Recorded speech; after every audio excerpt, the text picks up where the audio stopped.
My lords and ladies, dear patrons, I am Lord Blood-Rah, and you have come home to the Cathode Zone, where each week we will explore the shadowy depths of old-time TV. Comic strips, the forerunner of today's comic books and graphic novels, have been around for well over 100 years, published in newspapers and magazines as early as the 19th century. The Yellow Kid, one of the earliest comic strips, debuted in 1895, and the Katzenjammer Kids ran from 1897 to 2006, 109 years. Besides these comedic strips, there were action, adventure, and even sci-fi strips. Buck Rogers and Flash Gordon comic strips both gained great popularity in the 1930s, as did the square-jawed, fedora-wearing detective Dick Tracy, who serves as the inspiration for tonight's episode.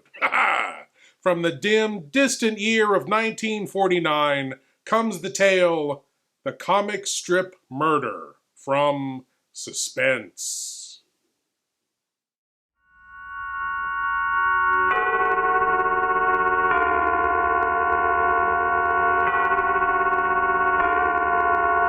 And now, Suspense.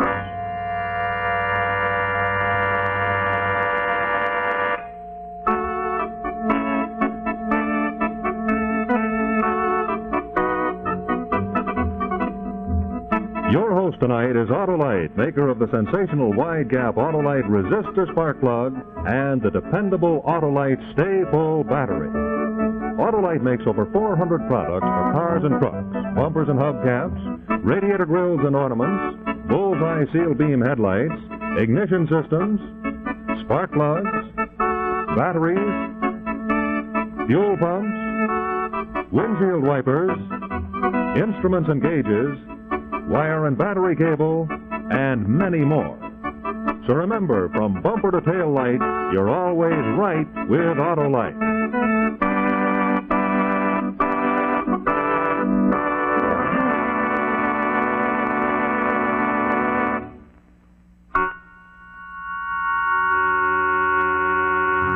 Now, Autolite and its 96,000 dealers everywhere present Suspense.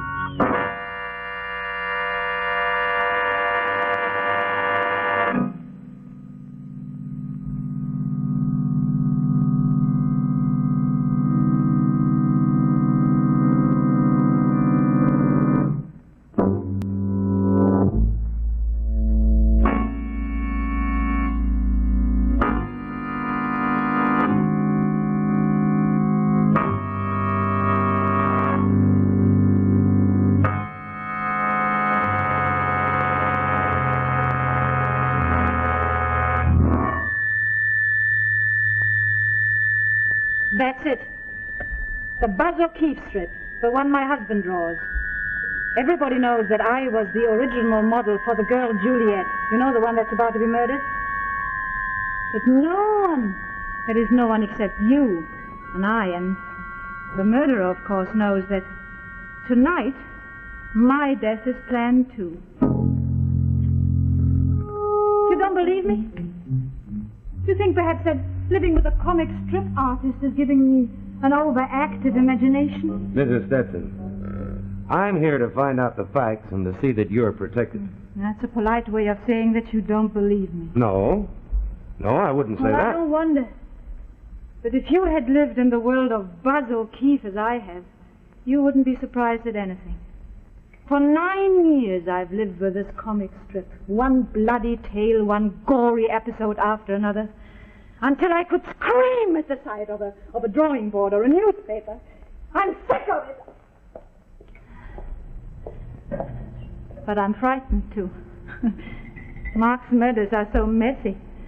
His fans love blood and pistol shots and poison and spiked doors and charred bones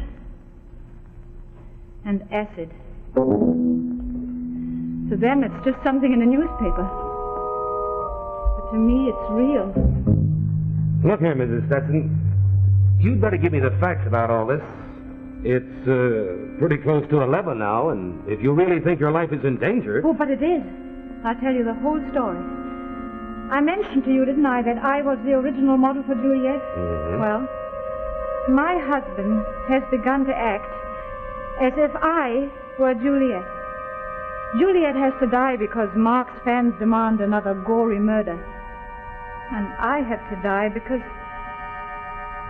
Well, I think I better tell you first about John Slater. John and Mark are business associates in the Buzz O'Keefe strip. I well remember the night Buzz O'Keefe was born 9 years ago on our first wedding anniversary.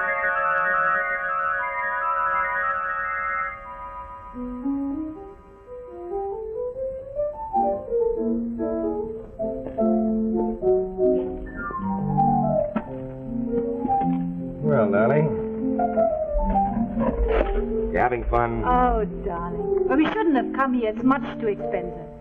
So, by the way, before John comes back, I wanted to ask how you like him. Oh, I like him. And I think he's giving you some very good advice. It's a shame that anyone as talented as you should go on like this, never getting an opportunity to show what he could do. No. You're much too lovely to be talking about business. Oh, I see. I should have stayed out a little longer. Julia, this is for you. 1 year married, 1 flower. Oh, thank you, John. Where is that waiter? I ordered fresh drinks half an hour ago. Never mind the drinks. We've got some very serious conversation to finish. Namely, how Mark Stetson can make a lot of money. Or just a little money. We don't have expensive tastes. Well, we might as well make a lot of money while we're about it. Now, how about my newspaper idea? You know, comic strips make a pile of dough once they catch on. Oh, we tried that. But they don't seem to like Mark's sense of humor. Well, forget the humor. Let's get up a good blood chiller. On a detective, maybe. A guy who's always getting in tough spots and getting out of them again. Crime. Bloodier the better. Huh? Oh, I say crime doesn't pay. Maybe it does in comic strips. I don't know if I could. Well, I'll see that he does, John, if I have to stand over him with a club. Oh, what a girl. Now, let's see about our detective. Let's give him a good Irish name. Now, what'll it be? O'Brien? O'Keefe? I'll take O'Keefe. I had a dentist once named O'Brien. Oh, what about calling him Buzz, huh? Kind of a busy-sounding name. Buzz O'Keefe, yeah. Yeah, Buzz O'Keefe is wonderful. Now we can have those drinks. Waiter? Yes, sir. Waiter, we'd like to order a very choice bottle of champagne. We're drinking a toast to Buzz O'Keefe. You don't know who he is now, but you will. You'll know him soon enough. Look at that. Oh, I always read Buzz O'Keefe. Something in the way they draw Buzz that reminds me of my eldest son. You know, one was stationed at Manila. Oh, I wouldn't even buy that if it weren't for Buzz O'Keefe. Look at old Buzz today. He and Doris are really in a jam.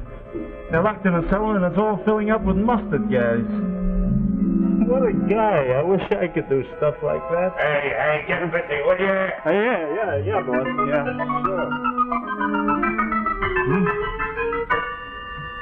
sure. Buzz O'Keefe. Very interesting. Cheap and sensational, of course. Very bad psychologically, but interesting. Very interesting. How does that look to you, all right? Fine.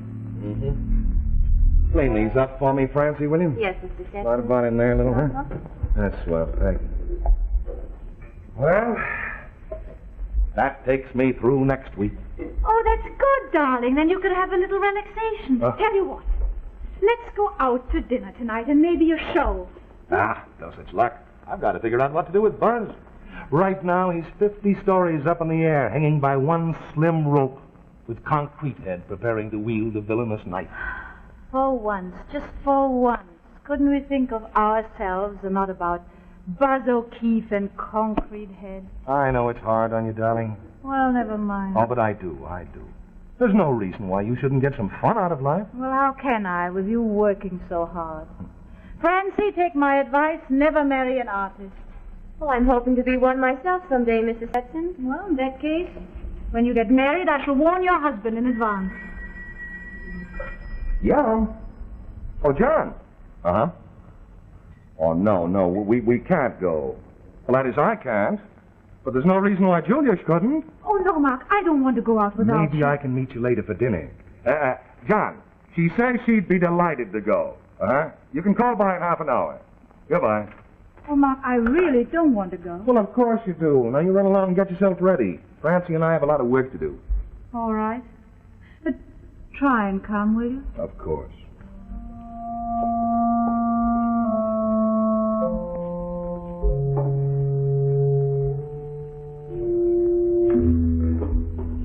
Anything wrong, Mr. Stetson?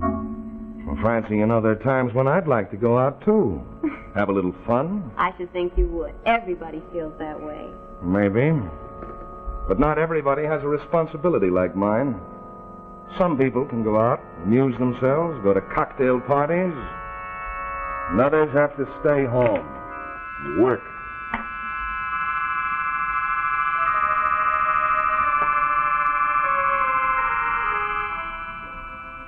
That was a mistake, Mr. Henley. Because after that, I started to go out with John Slater. It was all Mark's idea. I don't know what drove him to do it. Supreme egotism or some kind of twisted jealousy or... But I was sick of Buzz O'Keefe and what he was doing to my life. And I guess I was sick of Mark, too. Mrs. Stetson, you feel all right? Yes, it's just that my hay fever gets very bad at this time of the year. I see. Tell me, what did Slater think about all this? Oh, I don't know.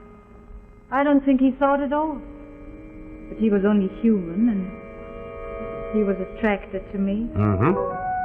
And, what about you?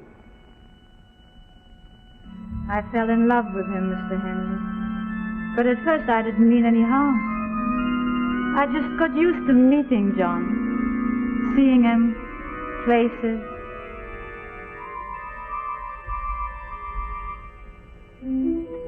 Now, don't rush us. We want to take plenty of time to enjoy these drinks. Oh, and you might tell him to go just a little easy on the garlic. Yes. You know, last week there was just a little bit too much. Yes, sir, I'll remember. Right.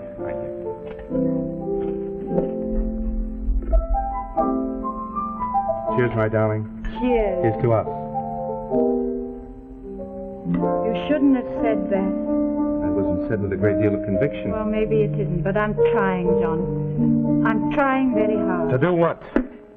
Hold on to Mark? Julia, there's nothing there. He's not a man. He is a drawing pencil with a brain behind it. Maybe not so much of a brain either. Darling, think of the many ideas we've given him, you and I. Maybe we have, but... He's welcome to them. He's welcome to anything he wants except me. Well, haven't I met you charming people somewhere before? Looks pretty much the same, doesn't it? Only there were 3 places then. Now there are only 2. Here, I'll finish this for you. You never were much of a drinker, I'll say that for you. Drinking is one vice you've escaped. Oh, I'd better shove off. It's a little later than I thought. That's very true, John, old boy, very true. It's much later than you think. Well, goodbye. I'm sorry, Mark. I didn't... You didn't mean for me to come walking in, did you? No, of course not. But I couldn't help but knowing. I've been watching you all this time. Then why did you let it happen? Why did you throw us together? Oh, so it's my fault. Yes, it is in a way. Oh, you know what it's been these last few years, Mark.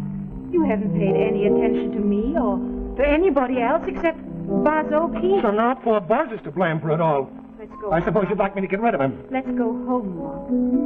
John was talking about that sale to McLean's, wasn't he? What? You mean you don't know that McLean Features have made us an offer for Buzz O'Keefe? No, he didn't tell me. Well, they have. And he will. And it's a lot of money. John wants me to take it, but I don't.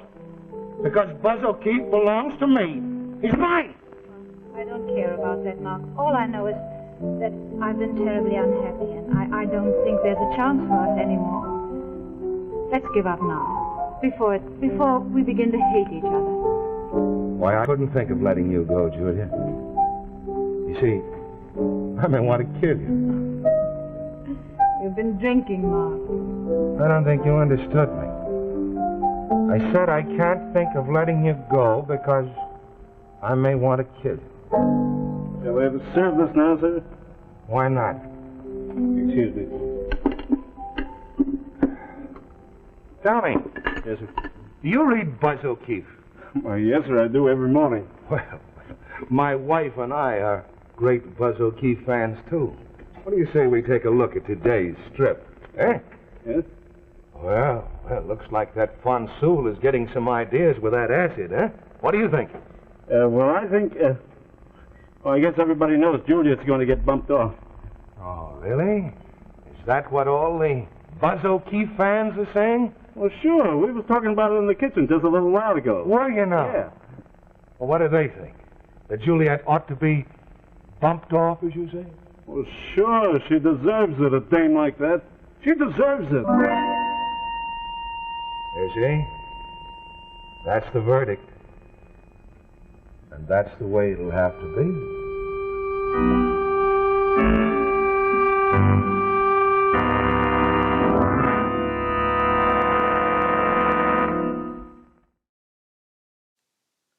Mark has been working way too hard, and Julia is seeking comfort in John's arms. Drawing comics, especially back then, took a lot of hard work and time, as I'm sure the artist who actually drew the comics we're seeing in tonight's episode would attest to. The man's name was Dick Ayers, and he was well known in comic circles for working with comic legend Jack Kirby and co-creating the Western horror character Ghost Rider. It was his job to evoke a Dick Tracy-like character without getting so close that the show could be sued by Dick Tracy's creators. Well, let's get on to part 2 of the comic strip murder from Suspense. But first, a short tale of baseball and bad spark plugs. In just a moment, we'll see the second act of this evening's suspense story, The Comic Strip Murder. Now, during this brief intermission, I have a little story for you about a World Series baseball player and a serious problem that he was having with his car. It seems that driving over to the ballpark for a pregame warm-up, his auto was giving him such a hard time it was really nerve-wracking and definitely upsetting to his winning form. Well, when I saw him bouncing along like that, I realized that what his car needed was a set of wide-gap Autolite resistor spark plugs. Yes, sir. You know, friends, Autolite is leading the field in this revolutionary new spark plug development. Yes, bulky, jumpy cars with faulty plugs just glide along when you install wide-gap Autolite resistor spark plugs. Now, the reason for this smoother performance is the famous wide spark gap. It took years of research to make this wide gap practical, and the secret of the wide spark gap setting is the revolutionary new 10,000 ohm resistor that's built into every Autolite resistor spark plug. Look at it. There it is. It's worth remembering. And I want to tell you that this built-in Autolite resistor, exclusive with Autolite, is the first real advance in automotive-type spark plugs in many, many years. Yeah, that's true. Now, what does all that mean to you? Well, it means 4 big advantages. First of all, the minute you install Autolite resistor spark plugs in your car, you get smoother performance with leaner gas mixtures when your car is idling or at low throttle speeds. Naturally, because you're able to use a leaner gas mixture, you'll use less gas. Another thing, you'll find that Autolite resistor spark plugs actually check radio and television interference. And what's more, Autolite resistor spark plugs will give you over 200% longer life at the wide spark gap. Well, those are good reasons, aren't they? Yeah, they are. So why don't you take my advice and see your Autolite dealer tomorrow? Ask him to install a set of wide-gap Autolite resistor spark plugs in your car. Well, as for our friend the baseball player, he was really delighted with the change in his car when we installed that set of wide-gap Autolite resistor spark plugs for him. Well, I knew he would be, because that's the way everybody feels about this wonderful new advance. Hey, what's this? For me? Well, what do you know? 2 tickets for the opening game to the World Series. Ah, yes, people certainly appreciate it when you tell them about a good product. So let me tell you again. From bumper to tail light, you're always right with Autolite.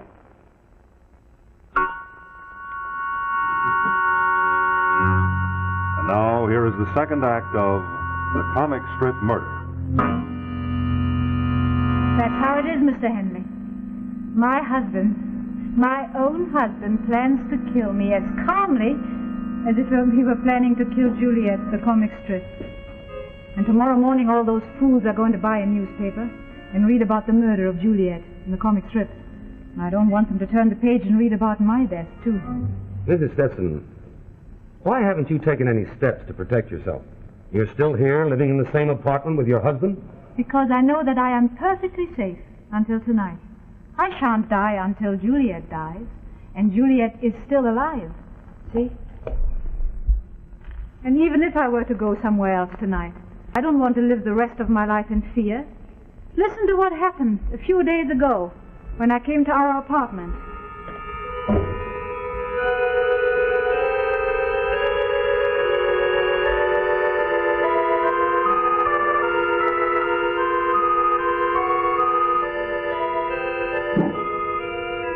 Back, darling? Yes? Where have you been? Just out. With John? No. Yeah, come here and look. Something I want to show you.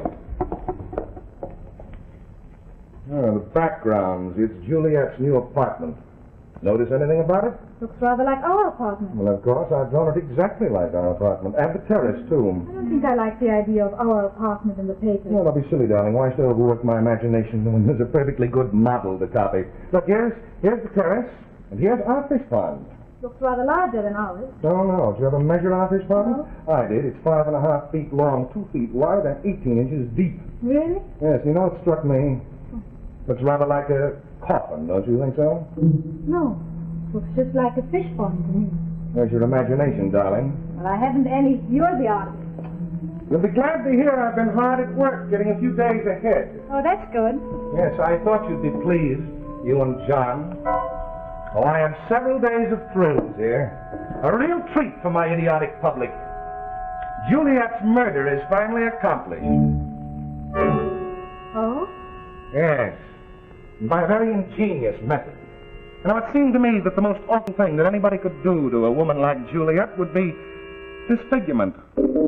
Something to change her from a beauty into something horrible. So you remember the acid? Well, in a strip, we discovered that it wasn't Von Sewell, after all, who sent the acid-filled wine bottles to Juliet. It was her husband. I didn't know Juliet had a husband. She didn't. I've had him appear suddenly from abroad. Looks a little like me, don't you think so? No, I think you're much better looking. Only in your eyes, darling. Now, here's the beginning of the actual murder that will take about 3 days of strips.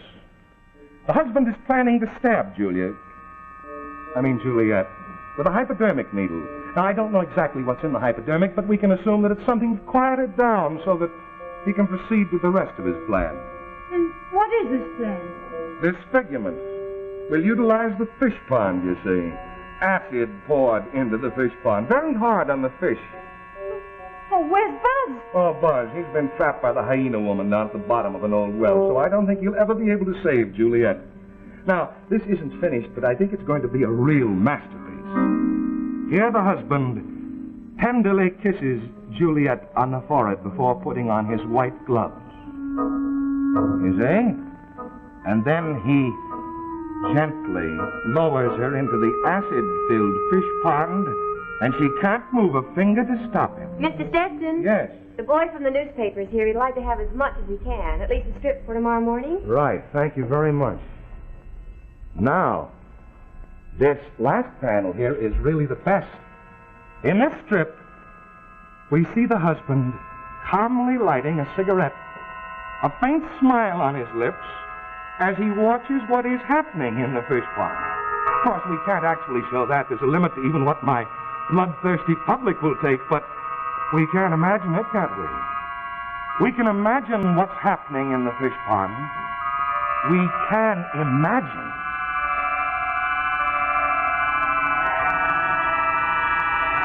It's not going to be Von Sewell after all. It's the husband. It's Juliet's husband. husband. He's the one she'd better be careful about. You know, it was kind of like that when my youngest son came back from the Navy, and he found his wife. Yeah, Julia, she's sure in a spot. She's gonna get hers pretty soon now. It serves her right. Hey, maybe I should have done something like that to Rita, instead of letting her get away with it. Yeah, maybe I ought to. Really frightful, this sort of thing. Cheap, disgusting, morbid, trashy, I think. But after all, who am I to talk? I keep reading it, don't I?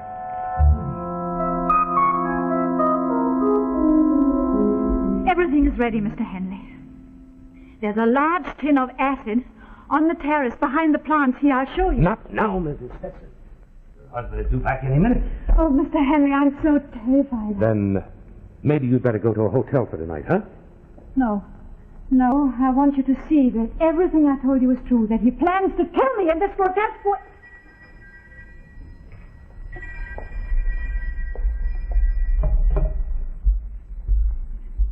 Hello? Oh, it's for you, Mr. Henley. Oh, thanks. Yes? Uh-huh. Uh-huh. Right. Your husband's on his way up. Now, don't be afraid. I'll be right here. Oh, Julia. I stopped off to do a little shopping. That's why I'm late. Flowers? Oh, this is just a sample. Remember that little man down at the end of the block? Well, I practically bought him out. I thought we should have flowers here tonight. Lots of flowers. This is a very special night. Why is it special? Surprise. Come and arrange the flowers, darling.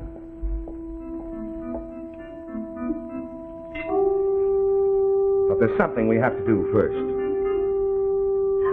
Now, Julia, this isn't anything new. We've been over it all before. You should be past being frightened by now. Give me your arm. No! Julia, you know it has to be done. It has to be done. No! No, you're trying to kill me! No! Give me that gun! Julia, what's the matter with you? You lost your mind? You're crazy. Who are you? Detective Hanley. I'm sorry, Mr. Stetson. I didn't know there was a gun about. Mrs. Stetson, I arrest you for the attempted murder of your husband. What did you say? I arrest you for the attempted murder of your husband. No! I wouldn't do that, Mrs. Stetson. Tell me, you know what's in that? Why, hay fever injections. I always give them to Julia about this time of year. I think if we had it analyzed, we'd find that there's some sort of opiate. Something your wife put in there in place of the medicine. That's exactly what was happening to Juliet in the Buzzell Gate Strip. Right. And if you look behind those plants out on the terrace, I think you'll find a similar touch. The 5-gallon tin of acid. Well, why would Julia do a thing like that? Your wife had plenty of reason, Mr. Stetson. She knew that you'd never give her a divorce to marry Slater, and you wouldn't consent to the proposed sale of the Buzzell Key Strip, out of which they could have made a lot of money. So she arranged things very cleverly to make it appear that you had planned to commit this crazy murder. That's ridiculous. And the plot for that whole sequence about the murder of Juliet. Julia gave me that story. Right. And the best part of all was telling the story to me. If I had believed it, and if you had succeeded in killing him, it would have been a clear case of self-defense with me as a witness. What's that? Must be the surprise party. What surprise party? It's 12 o'clock, your wedding anniversary. Had you forgotten? Oh, was that what you found out on the telephone? My man downstairs told me that the guests were arriving, but your husband had them detained until midnight. A man who's going to murder his wife doesn't arrange a surprise party for her to take place at the same hour as the murder. Very clever. Very clever. You know, Mark, Mr. Henley is a kind of elderly Buzz O'Keefe, huh? Only he made a mistake. Instead of saving Juliet, he saved the husband. Well, that's the end of this sequence, huh? I think we'd better go out the back way. Yes, I agree.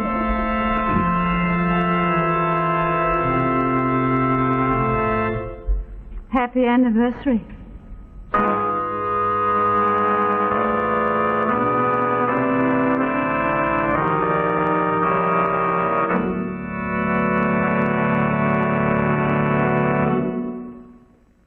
is Rex Marshall speaking for Autolite, and in just a moment I'll tell you the name of our star for Suspense next week.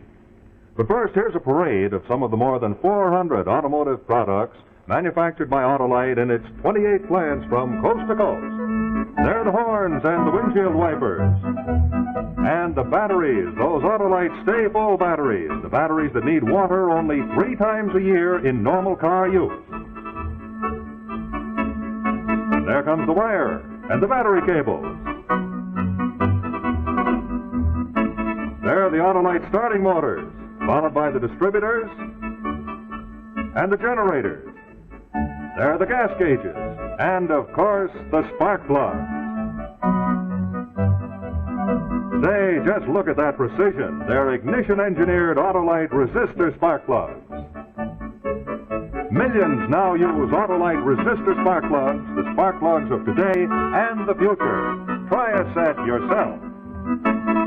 Remember, you're always right with Autolite.